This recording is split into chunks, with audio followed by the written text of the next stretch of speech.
Hey Warrior parents, welcome back to a new year. It's my first classroom newscast of 2025.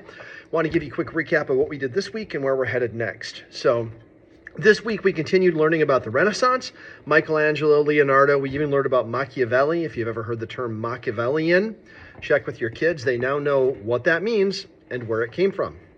We've also started writing a biography of either Michelangelo or Leonardo. And today we had a special guest, my own daughter Meredith, who's a creative writing major down at Cornerstone University, learning about how to take a historical narrative and turn that into a journal entry as a form of historical fiction. So kids wrote either as Michelangelo or as Leonardo about an event that happened in that artist's life. So got some really good writing out of that. That will be incorporated into a larger piece over the next 2 weeks where the kids will open up with a little journal entry and then go through a synopsis of that artist's life and how they represent the spirit of the Renaissance. Now, in a sentence, the spirit of the Renaissance means that man can do anything if he puts his mind to it or her mind to it.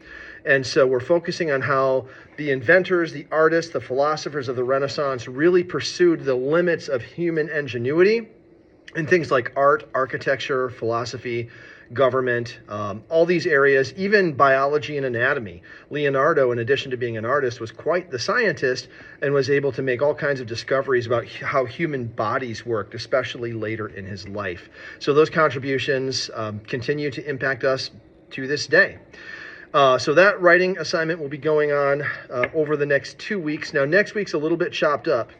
Monday, we've got a normal day, Tuesday, Wednesday, but then Thursday and Friday are half days. We'll be winding down the semester. So check your kids' Power School to make sure their grades are where they would like them to be. Any missing assignments can be made up through next week, and then after that, report cards are coming out.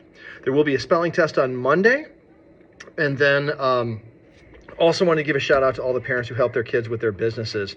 We wrapped up Mini Society today, so the kids don't have to bring anything else to school to sell, but we'll be talking about what we learned. And many kids have asked, they said, well, Mr. Mead, can't we keep doing Mini Society forever?